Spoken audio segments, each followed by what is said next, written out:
माता भगवान भोलेनाथांचा शब्द डावलून निघत आहेत।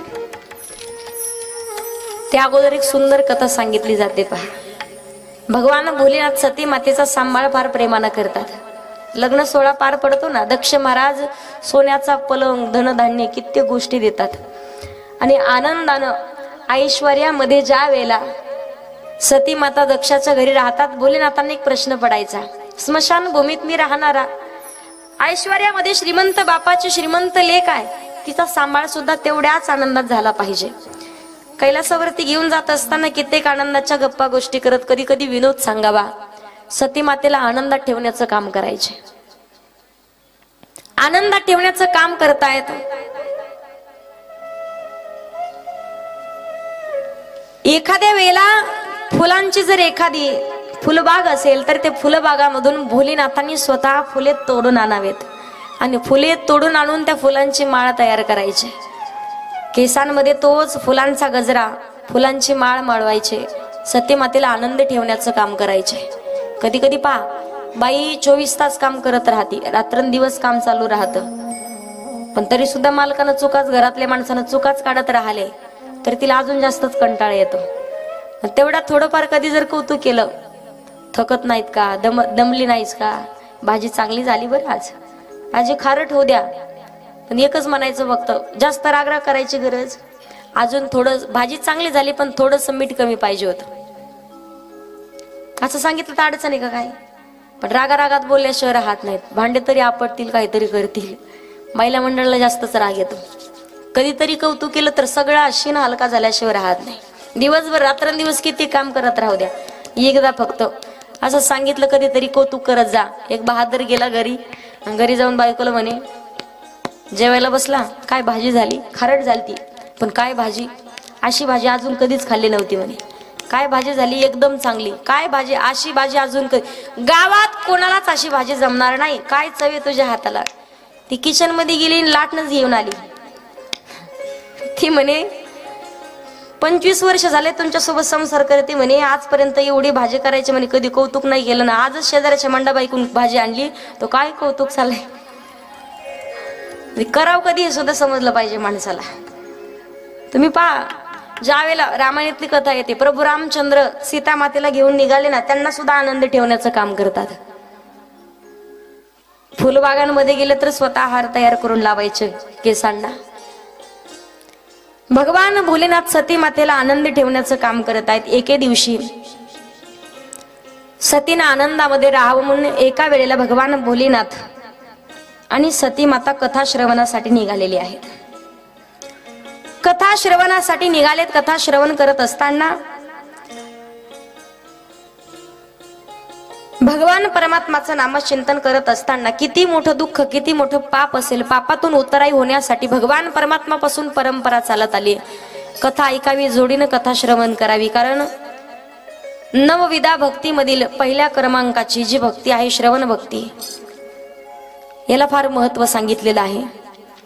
भगवान परमात्माचं नामचिंतन करत असताना, कथा ऐकत असताना भगवान भोलेनाथ सती मातेला घेऊन निघाले। वैशिष्ट्यांकडून कथा श्रवण केली, कथा श्रवण करून पुढे निघाले।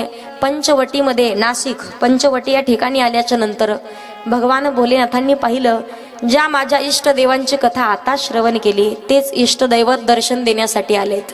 आणि नेमकंच इकडे सीतेचं हरण झालेलं होतं, रावणानं सीतेला चोरी करून घेऊन गेलेला होता। भगवान प्रभू रामचंद्र शोक करत होते, हे सीते, हे सीते, हे सीते, झाडा वेलांना घट्ट मिठी मारायचे, खाली पाहता येत नाही ना, आकाशाकडे पाहता येत नाही का? सीता मातेचा जन्म हा भूगर्भातून आहे, धरणी मातेतून। मग धरणी माता ही प्रभू रामचंद्राची सासू आहे नात्यानं, आणि आकाश हे सासरे लागतात। खाली जर पाहिलं तर माझी सासू म्हणेल, काय रडका जावाई भेटला ना, आकाशाकडे पाहू शकत नाही, झाडाकडे पाहून रडतात, झाडांना घट्ट मिठी मारायचे, शोक करत आहेत, तो वियोग सहन होत नाही। त्यावेळेला भोलेनाथांच्या लक्षात विचार आला की आताच ज्या इष्टदैवताची कथा ऐकली तेच दर्शन देण्यासाठी हजर आहेत, पण विचार केला, श्रीमंताची कन्या माझ्या सोबत, सती संशय घेतल्याशिवाय राहणार नाही। संशय घेतल्याशिवाय राहणार नाही. आता जर नमस्कार करून हात जोडले तर म्हणेल असा कसा देव आहे की देव बायकोसाठी रडतोय. थोडेसे पुढे गेल्याच्या नंतर भगवान प्रभू रामचंद्राला उमापती महादेवाने पाहिलं आणि महादेवाला सहन झालं नाही. प्रभू रामचंद्राला पाहून मुखातून शब्द बाहेर पडले, सच्चिदानंद घन परमात्मा भगवान आपकी जय हो, प्रभू रामचंद्र भगवान की जय जयकार केला. तो जय जयकार सती मातेच्या कानावरती पडला, सतीच्या मुखातून शब्द बाहेर पडले. सती म्हणते, स्वामी कोण आहे? ज्या इष्ट देवत कथा ऐकली तेच इष्ट दैवत दर्शन देण्यासाठी प्रभू रामचंद्र. असा कसा देव म्हणे? जो बायकोसाठी रडतोय त्याला देव कोणी म्हणल का? त्याला भगवंत कोणी म्हणल का? सती मातेनं संशय घेतला. ज्या वेळेला सती माता विनंती करतात, स्वामी दर्शन करून येते, देवाच्या लक्षात आलतं, न सांगता तुम्हा कळ येते अंतर. भगवान परमात्मा ज्या वेळेला सांगितलं या झाडाखाली मी बसतो, वृक्षाखाली बसतो, तोपर्यंत तुम्ही जाऊन या. सती मातेने विचार केला. प्रभू रामचंद्राला परीक्षा घेण्यासाठी निघाल्या. परीक्षा घेण्यासाठी निघाल्या. मग अवतार कोणतं रूप धारण करावं? सीतेचं हरण झालंय. सीतेचं हरण झालं म्हणून सती मातेनं सीतेचं रूप धारण केलं. सीतेचं रूप धारण करून प्रभू रामचंद्राच्या समोर हजर झाल्या. प्रभू रामचंद्र पाहत नाही. देवाच्या लक्षात आलं होतं माझी साई माता परीक्षा घेण्यासाठी आल्या आहेत. प्रभू रामचंद्र पाहत नाहीत.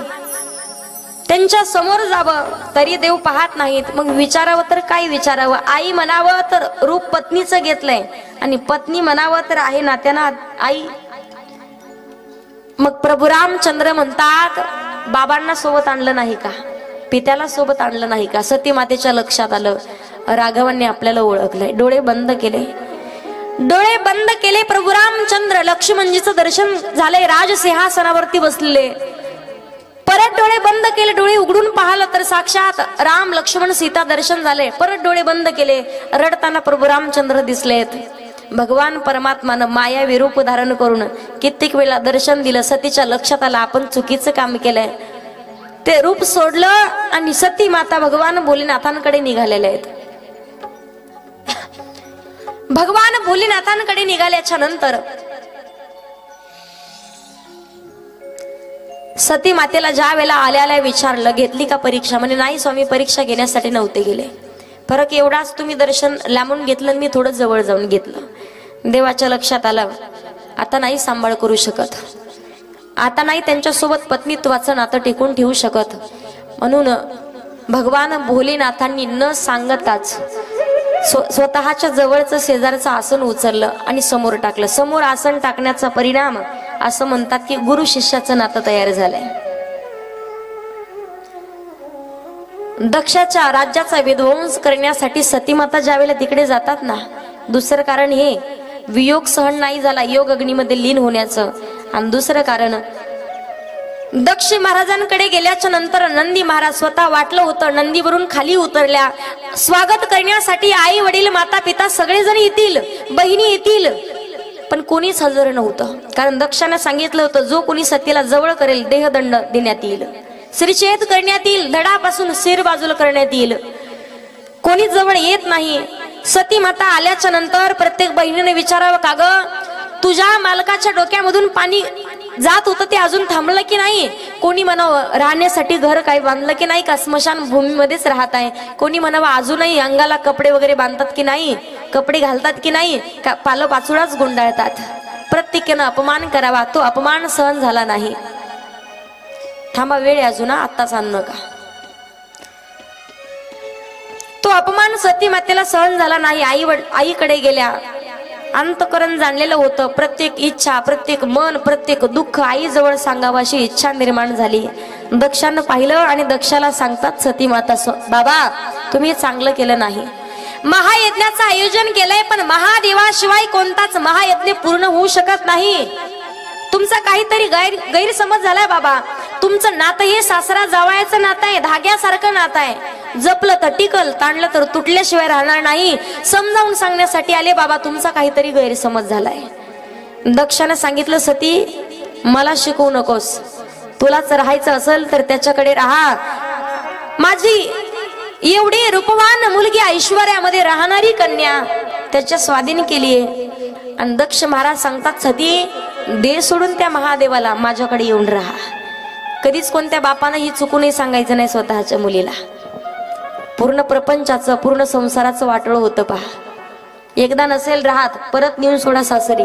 खूपच त्रास असेल तर सोडू नका. पण काही काही लोक सांगतात, सासूबाई सासरा थोडं जोरात बोलला की सांग, लगेच फोन करून घ्यायला. कुठपर्यंत पुरणार आपण तिला? जोपर्यंत तुम्ही जिवंत आहेत तोपर्यंत. ज्या दिवशी तुम्ही या जगातून निघून जाल आणि तिची भाऊजाई तिच्या घरात येईल, त्या दिवशी खरा वनवास चालू होतो त्या बाईचा. वेळेत सावध झालं. बाई ही कायम स्वतःच्या सासरमध्ये शोभत असते, सासरला शोभत असते. सती माता विचार करतात आणि दक्ष महाराजांना समजावून सांगतात, बाबा एका वेळेला तुमच्यापासून मिळालेला देह मी सोडेल, पण भगवान भोलेनाथाला कधी सोडू शकत नाही. सती माता म्हणतात, ज्या वेळेला सती माता दक्षाला सांगतात, बाबा तुमच्यापासून मिळालेला देह त्याग करेल, देह सोडेल, पण भगवान भोलेनाथाला सोडू शकत नाही. दक्षापासून मिळालेला देह सती माता योग अग्नीमध्ये स्वतःला लीन करून घेतायत. सती मातेने स्वतःला योग अग्नीमध्ये लीन करून घेतल्याच्या नंतर नंदी दक्षाला त्रास देतात आणि भगवान परमात्माच्या कानावरती गोष्ट गेली. भगवान परमात्माला रुद्र रूप धारण करून तिसरा डोळा उघडला जातो. वीर भद्र हे दैत्य निर्माण होतात आणि सांगण्यात येते, दक्षाचं जाऊन मस्तक उडवा. दक्षाचं मस्तक उडवलं, मी म्हणणारं मस्तक उडवलं आणि त्याला बकऱ्याचं मस्तक बसवण्यात येत आहे. यानंतर सती मातेचा हा जन्म झाल्याच्या नंतर ज्या वेळेला पाहतो, हिमालयाची कन्या म्हणून पार्वती माता म्हणून जन्माला येत आहेत. पार्वती माता म्हणून अवतार धारण करून आल्यावर त्यांची आई, तिचं नाव मैना आणि पिता हिमालय. मैना माता एके दिवशी साधू महात्म्यांना बोलून घेतात पार्वती मातेचं भविष्य विचारण्यासाठी. पार्वती मातेचं भविष्य विचारण्यासाठी नारद मुनी त्या ठिकाणी आले आहेत. भविष्य विचारण्यासाठी आले तर जावयाचं वर्णन चालू केलं. म्हणजे याला जावई भेटेल, त्याचं धरणीवरती त्याचं घर नसेल, त्याची आई नाही, त्याला वडील नाही, त्याला बहीण नाही, त्याला भाऊ नाही, त्याला कोणी नाही, असं जर जावयाचं वर्णन ऐकलं तर द्या वाटेल का आपली मुलगी? मैना माताला तर प्रश्नच पडला. मैना माता म्हणतात, बाबा अजून काहीतरी धनधान्य शिल्लक घ्या, पण चांगलं चांगलं सांगा. नारद मुनी म्हणतात, अजून हातावरील रेषा व्यवस्थित दिसत नाही, परत कधी आलो तर भविष्य सांगून जाईल. पण त्यावेळेला सांगण्यात येतंय, पार्वती मातेला तप करावं लागेल, अरण्यामध्ये जाऊन तपश्चर्या करावी लागेल, म्हणून तप करण्यासाठी अरण्यात निघून जात आहेत. इकडे ज्या वेळेला देवदेवतांना भगवान परमात्माच्या तपश्चर्या करण्यासाठी येतात, तारकासूर नावाचा राक्षस हा देवतांना त्रास देतोय. तारकासूर नावाचा राक्षस त्रास देतोय, त्रस्त झालेला आहे. त्याचा वध भगवान परमात्माच्या पहिल्या संतानाच्या हात नाही. देवाला विचारण्यासाठी गेलेत, भगवान तारकासुरानं नाकात दम आणून सोडलाय, त्रस्त केलंय, त्रस्त झालेला आहे, उन्मत्त झालेला आहे, राहावं की नाही अशी अवस्था केली त्यानं. तुमच्या पहिल्या संतानाच्या हातानं त्याचं वध आहे, काय करावं? भगवान भोलेनाथांना लग्नासाठी तयार होत नाहीत म्हणे. माझ्या इष्ट दैवताची परीक्षा पहिल्या जन्मामध्ये सती मातेने घेतली, आता लग्न करण्याची इच्छा नाही, लग्न करू शकत नाही. लग्न करू शकत नाही म्हटल्यावर देवदेवतांनी विनंती केली, भगवान तुमच्या पहिल्या संतानाच्या हातनं तारकासुराचं वध आहे, मग आम्ही जगावं कसं? देवदेवतांना विनंती प्रार्थना केली. भगवान भोलेनाथ लग्नासाठी तयार झाले, पण भोलेनाथाला समाधी लागली. समाधी लागली. समाधी लागल्याच्या नंतर कित्येक वर्ष भगवान भोलेनाथ समाधीतून बाहेर येत नाहीत. समाधी भंग करण्याचा प्रयत्न कित्येक देवदेवतांनी केला. भगवंताने रुद्र रूप धारण केलं, अवतार भगवंताचं शांत करण्यात येतो, राग शांत केला आणि भगवानांना सांगितलं, भगवंता तुमच्या पहिल्या संतानाच्या हातनं तारकासुराचं वध, त्यासाठी लग्न लावून द्यावं लागेल. भगवंतांनी सांगितलं. सप्त ऋषी येतात, सप्त ऋषी विचारण्यासाठी जातात. पार्वती माता ही अरण्यामध्ये जाऊन तपश्चर्या करते. मग त्यावेळेला विचारलं महादेवाच्या सोबतच लग्न करायचंय का? कोणी म्हणे भगवान विष्णूच्या सोबत कर, कोणी म्हणे ब्रह्मदेवाच्या सोबत लग्न करा.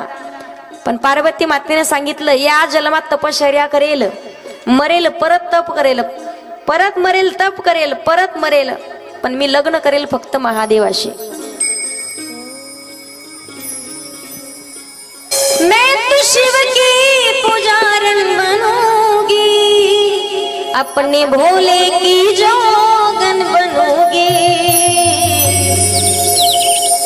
प्रत्येक जन्मामध्ये तप करेल पण लग्न करेल फक्त भगवान भोलेनाथांशी. ज्या वेळेला ऋषी येऊन भगवान परमात्माला सांगतात पार्वती मातेशी लग्न करण्यासाठी काही हरकत नाही.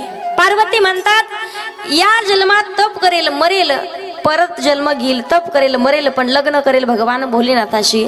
भगवान उमानाथ भोलेनाथ लग्नासाठी तयार होत आहेत. लग्नाची तयारी चालू झाली. ब्रह्मा विष्णू महेश सगळेजण लग्नाची. आता लग्नाची तयारी म्हटल्यावर आपल्याकडे महिनाभर, आता 2 दिवसात बी होते, तेवढा थाट माटात नाही. सगळी तयारी लग्नाची चालू आहे. भगवान भोलेनाथाला कुठं बस्ता बांधायला थोडी जायचं होतं. चितीचा भस्म तयार केला, भस्म पूर्ण अंगावरती लावलेला आहे.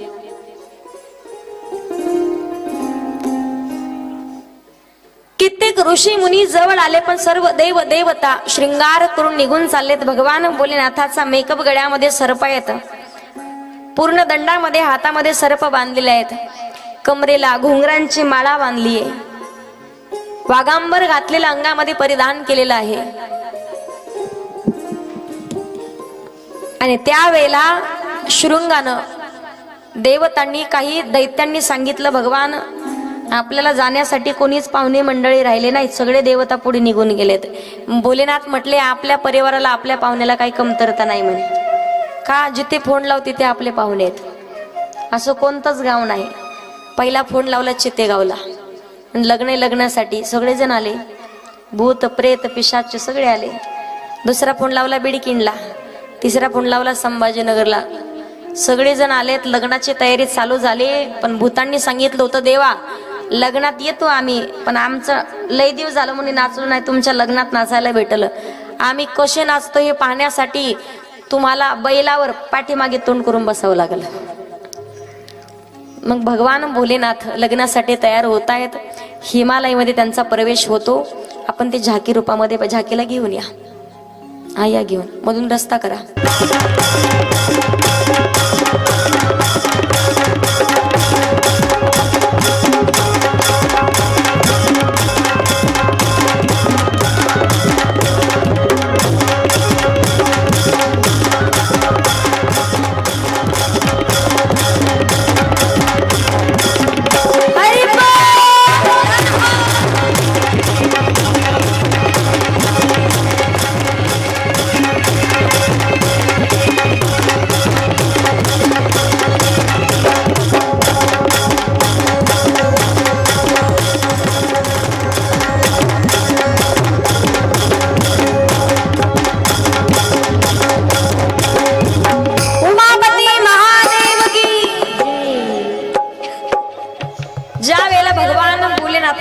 भूतांच्या सोबत हिमालयामध्ये आगमन होत आहे.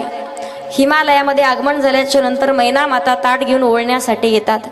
ओवळण्यासाठी आल्यावर भगवान भोलेनाथांना गळ्यामधला सर्प पाहिला आणि सर्प पाहून मैना मातेच्या हातातलं पूजनाचं ताट गळून खाली पडत आहे. जवळ शृंगाला विचारलं ताट पडलं का?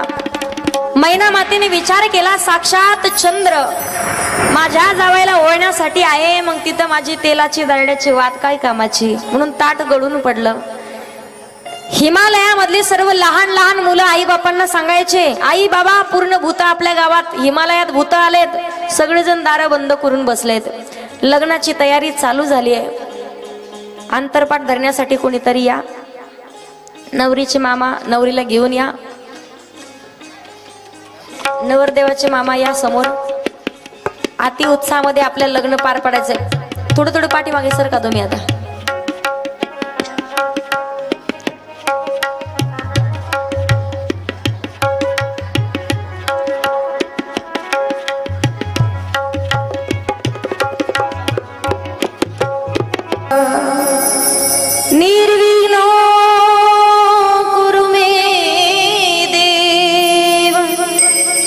सर्वकार्येषु सर्वदा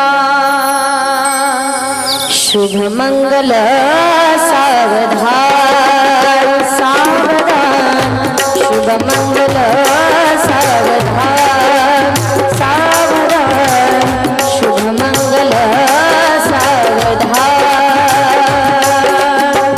स्वस्ति श्री गणनायकं गजमुखं मोरेश्वरो सिद्धितो मूढं विनायकमहं चिन्तामणि सेवरं लेल्याद्रि गिरिजात्मकं सुवरदं विघ्नेश्वरं ओझरं ग्रामोराग्रसंस्थितं गणपति सदा मंगलम शुभमंगल सावधान सावधान शुभमंगल सावधान सावधान शुभमंगल सावधान गंगा सिंधु सरस्वती च यमुना गोदावरी नर्मदा कावेरी शरणो तमया शरणवती वेदिका शिल्पावती महासुर नदी ख्याता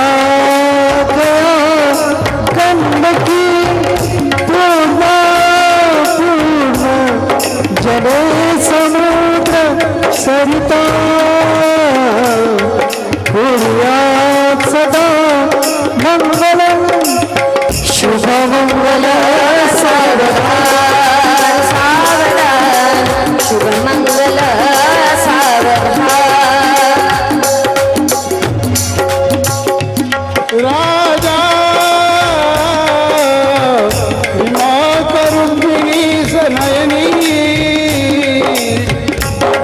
देखो चिंता करी ही कन्या सगुणावरान पवरा कोणासिना दे आता एक विचार कृष्ण नवरा त्यासी समर भूमने रुक्मा पुत्रवडील तयासी पुसने गोया सदा मंगलम शुभमंगल सावधान सावधान शुभमंगल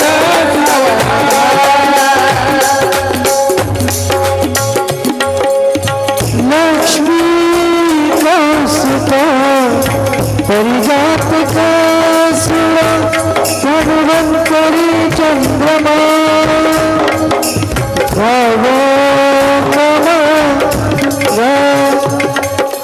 सुरेश्वर अश्रु सप्त मुख विषम हरिधनु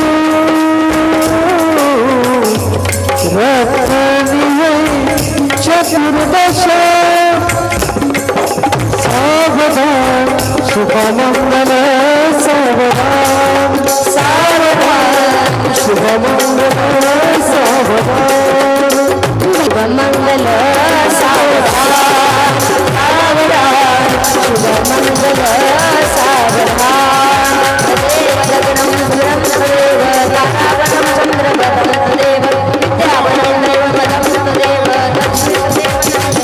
ब्रह्मदेवता सावधान इष्ट देवता कुल देवता ग्राम देवता सावधान